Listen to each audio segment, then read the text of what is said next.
Hey guys, I am Kayla and welcome back to my channel. So this is not a vlog, it's more so a career update. But I did see you guys really liked when I went on vacation and I was posting all the shorts. I have, my goal is to go out the country 4 times this year and to do some more traveling and to actually vlog, like full day vlog versus just doing like the little clips because everyone seemed to like that and I really do want to grow my channel. But this video is about what is going on in terms of my career, and that is the job that has allowed me to be able to travel the way I've been traveling. So, background, I am a ICU nurse. More specifically, I work in the medical ICU. I've been a nurse for 8 years. I have been in the ICU for the past four, and I have been traveling for 4 years. I went straight into the COVID ICU. I did that for 17 months. A lot of trauma, a lot of death, PTSD.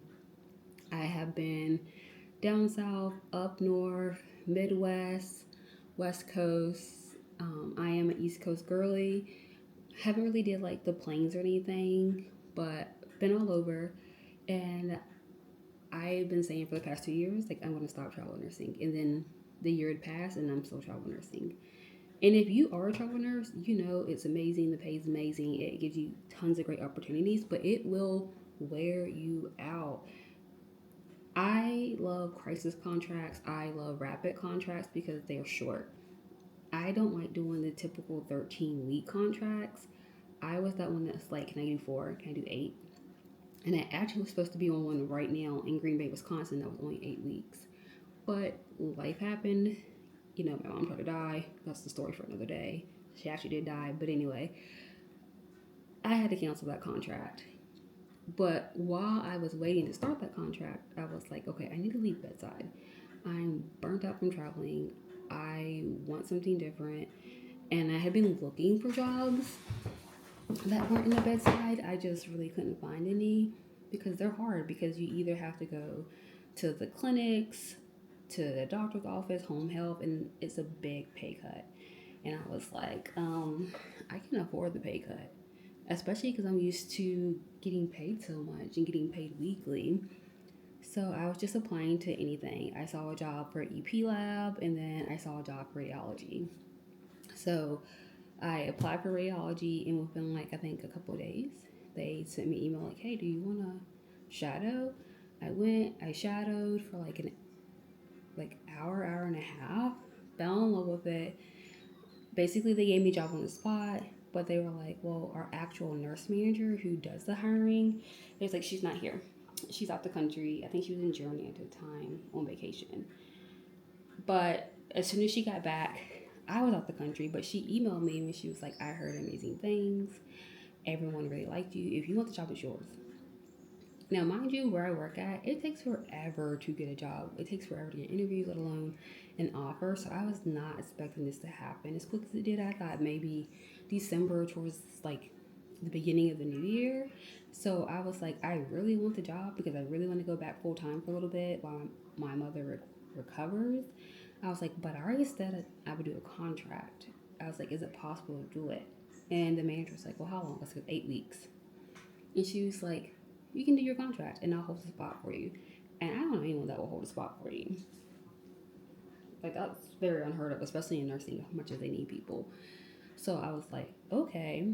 Of course, had to cancel the contract. Reached out, like, hey, can I start earlier? So officially, come February, I will be leaving the bedside and I will be working full time back as a staff nurse in radiology. It is definitely going to be an adjustment. I don't know how long I'm going to do it for. I know at least 7 to 8 months because my mom's recovery is the first year and we're already at month 6. After that, I don't know because originally I was supposed to be moving out of state to Georgia. Still plan on moving, but I just don't know like the timeline or anything like that. But I will still be keeping my PRN in the ICU. I've been there for 4 years, so whenever I'm not on a contract, I am working full-time hours at my PRN, my local hospital, where I pick up charge, I run devices and things like that. And I precept, which I can't do as a traveler. So, because I do love it. But I think I'm just going to do like 1 month, one ship a month, maybe two. But full time, I will be leaving bedside nursing.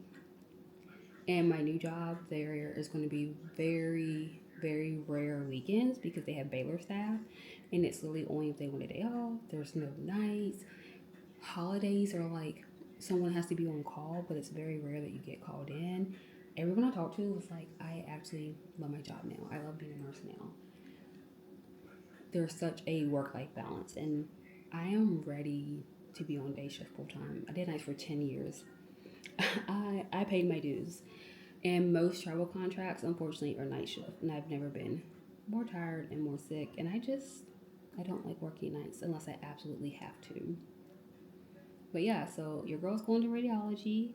The first thing I said, like, what does a nurse do in radiology? So I will be floating between all the radiology departments. So I will be going through like ultrasound, x-ray, MRI, nuclear med, and basically anyone, whether outpatient or inpatient, has to come in and have a scan. So if they have a stress test, if they have to have a CTA or MRI and be put to sleep or a pacemaker turned off, I will be that nurse monitoring them. That's literally all I'm going to be doing, is just monitoring them through the whole procedure, pushing the contrast if I have to push it, and then once they're done, I'm done. Like, bye. I don't ever have to see you again. And they do have 2 IR holding units. And so if I go there, it would just literally be a matter of getting them prepped, getting the questions, putting in IVs, which I am horrible at. I am that nurse that's horrible at IVs. I will gladly admit it. But they say I can get better there. And I'm like, yes, a win is a win. So when I do, if I decide to go back traveling or full time as IC nurse, I'm like, yeah, I've gotten better at IVs. But anyway, I would just get them prepped for their EGD, any kind of like biopsy or like colonoscopy, anything like that. Send them on to the procedure, come back, monitor them, and send them on. And that's what I'm going to be doing. I get to keep my 12-hour shifts, my 312s, and occasionally she wants me to do like an 8, and I'm like, I'm perfectly fine with that. So I am excited for this new change. The only thing I'm not excited about, I have to get my PALS. I have my BLS, my ACLS, but I have to get my PALS because of kids. And if you know me, I don't like working with kids. I like my adults. Kids scare me. And anytime you mention PALS, I'm like, I can't do it. I can't do it. I don't do kids. But yeah, so that is what is going on in terms of career. And I also want to do some vlogs, like once I start my new job, of like what I did, how it's set up. Like, I'm excited for this change. It's something different. It's something that I need because I'm tired of going to work and having to worry every second of every minute about my patient dying. Like, I'm just over it. Okay, but that is it for this video because I hate how my voice sounds and I'm tired of hearing myself talk. But the next time I see you guys, I hope it is a much better, funner vlog and you can actually see what I actually do when I'm on vacation or I'm at work. All right, guys, bye. See you next time.